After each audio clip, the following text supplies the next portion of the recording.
এই ভিডিওটা বানানোর মেইন উদ্দেশ্য হচ্ছে যে যাতে করে আমরা যারা ট্রেডিং শিখতে চাই খুব দ্রুত যাতে ট্রেডিংটা শিখতে পারি, ওকে, এবং প্রফেশনালি যাতে করে এটাকে নিতে পারি। সো ফার্স্ট অফ অল আমাদের যে জিনিসটা শিখতে হবে সেটা হচ্ছে যে আসলে মার্কেটটা কি।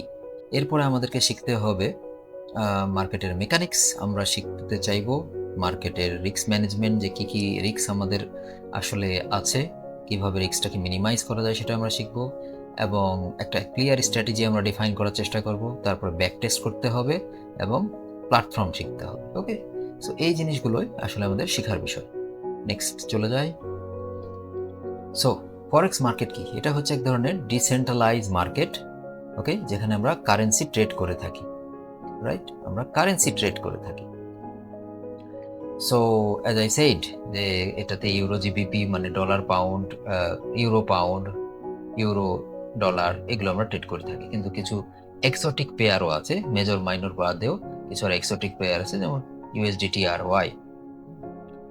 ট্রেডিং সেশন, বেশ কিছু সেশন আমাদের রয়েছে, 4টা session. London, new York, Asian session, যেটা হচ্ছে অস্ট্রেলিয়ান সেশন আমরা বলে থাকি। অস্ট্রেলিয়া এবং জাপানিজ যে টাইমটা ফ্রেমে অনেকে ট্রেড করে সেটা হচ্ছে এশিয়ান সেশন। তো লন্ডন এবং নিউ ইয়র্কের টাইম ফ্রেমটা মোটামুটি বাংলাদেশের টাইম 3টা থেকে রাত্রি 10টা পর্যন্ত বা 11টা পর্যন্ত। এই 3টা থেকে রাত্রি 11টা পর্যন্ত এটাই হচ্ছে আমাদের লন্ডন নিউ ইয়র্ক টাইম, এবং 6টা থেকে 7টার সময় হচ্ছে লন্ডন নিউ ইয়র্ক একটার একটার উপর ওভারল্যাপ করে, দুইটা মার্কেটই তখন একসাথে ওপেন হয় এবং খুব হাই ভলাটিলিটি থাকে। ওকে, প্রাইস মুভমেন্ট। সো এখানে প্রাইস মুভমেন্ট নিয়ে তেমন কিছু বলার নাই। এখানে বড় বড় মার্কেট প্লেয়ার যারা থাকে, বড় বড় ব্যাংক, রিটেল হাউস, তারা আসলে মার্কেট করে মুভ করায়, ওকে, এবং নিউজের উপর ভিত্তি করেও মার্কেটে মুভমেন্ট হয়।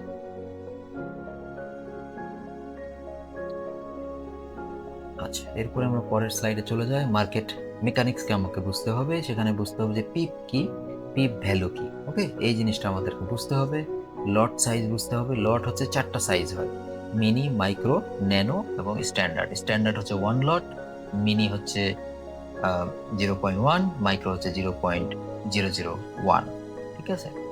আর পিপ ভ্যালু হচ্ছে 4 নম্বর পজিশন দশমিকের পরে, আর যদি জাপানিজ ইয়েন হয় তাহলে দশমিকের পরে 2 নম্বর পজিশন, ঠিক আছে। এরপরে আমাকে শিখতে হবে কি কি ধরনের লিমিট অর্ডার হয়, এবং 2 ধরনের লিমিট অর্ডার হয় পেন্ডিং অর্ডার, সেটা হচ্ছে যে বাই লিমিট, সেল লিমিট, আবার স্টপ অর্ডার হয়। লিমিট অর্ডারটা হচ্ছে মার্কেটের অপোজিট দিকে যাবে, মানে মার্কেট যেদিকে যাচ্ছে অপোজিট দিকে, যে মার্কেট টাচ করে আবার যেদিকে যাচ্ছিল সেদিকে যাওয়া শুরু করবে। আর স্টপ অর্ডার যেদিকে যাবে সেদিকেই চলতে থাকবে, ওকে, এটা হচ্ছে স্টপ অর্ডার। আর ডাইরেক্ট এক্সিকিউশন, যদি আমি ডাইরেক্ট বাই সেল মারি তখনই এটা এক্সিকিউট হয়ে যাবে, এটা হচ্ছে ডাইরেক্ট অর্ডার। অলরাইট। আচ্ছা, লেভারেজ এবং মার্জিন, এটাকে বলা হচ্ছে ডাবল এজ সোর্ড।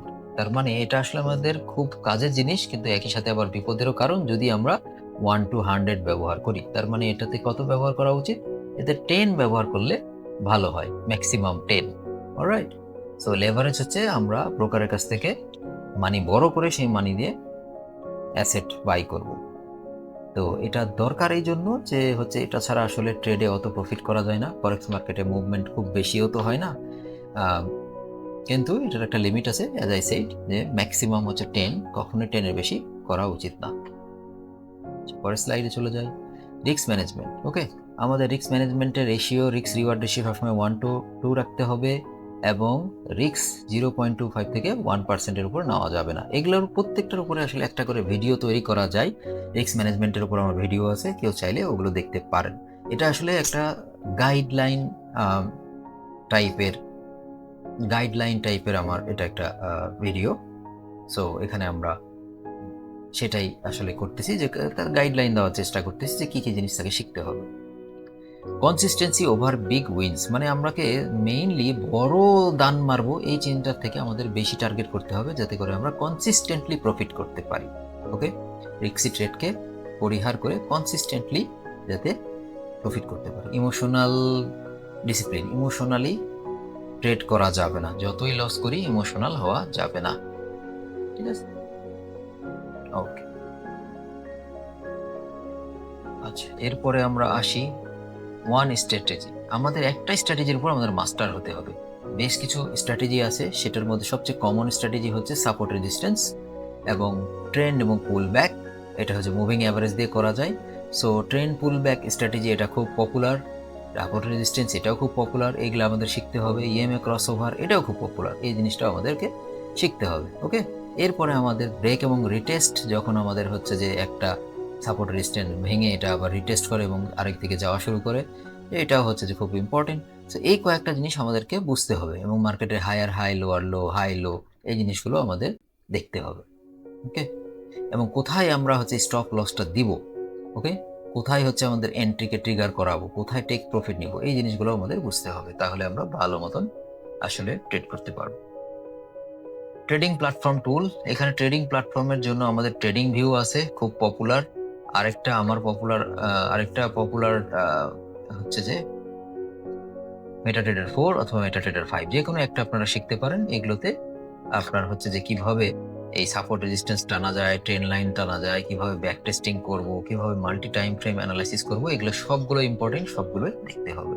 এবং কিভাবে এই ইন্ডিকেটরগুলোকে অ্যাটাচ করা লাগে, আসলে এগুলো প্রত্যেকটা যায় সেই যে প্রত্যেকটা স্লাইডের উপর একটা করে ভিডিও করা যাবে, কিন্তু আপাতত আমি শুধুমাত্র গাইডলাইন দিচ্ছি, ঠিক আছে, যে কি কি জিনিস আসলে আমাদের শিখতে হবে। নেক্সট হচ্ছে যে আমাদের এই যে ব্যাক টেস্টিং। তো এখানে ব্যাক টেস্টিং এর ক্ষেত্রে আমাদেরকে রিস্ক রিওয়ার্ড রেশিও 1:2 রেখে আমাদেরকে ব্যাক টেস্ট করতে হবে এবং 45% টাইম বা 50% টাইম আমরা উইনার হলেই যথেষ্ট। তাহলে ওইটাকে আমরা কি করতে পারি, স্ট্র্যাটেজি হিসেবে নিতে পারি। ওই স্ট্র্যাটেজি আমাদের ইন্ডিকেটর হিসেবে কাজ করবে। তাহলে এই ইন্ডিকেটর দিয়ে আমরা বুঝবো যে কখন ট্রেড করা দরকার, কখন ট্রেড থেকে দূরে থাকতে হবে বা মার্কেট ওয়াচ করতে হবে, এবং আমাকে টেস্ট করতে হবে যে কতবার আমি উইন হচ্ছি। ওকে, অ্যাটলিস্ট 30টা থেকে 100টা ট্রেড তো করতেই হবে, যাতে করে আমরা কনফিডেন্ট পাই যে মার্কেটে আমরা প্রফিট করতে পারবো।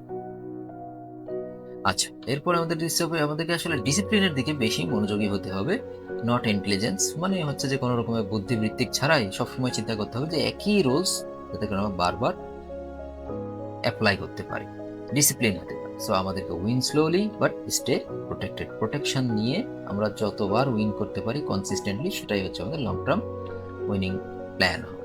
So thank you very much. আসসালামু আলাইকুম, আল্লাহ হাফেজ।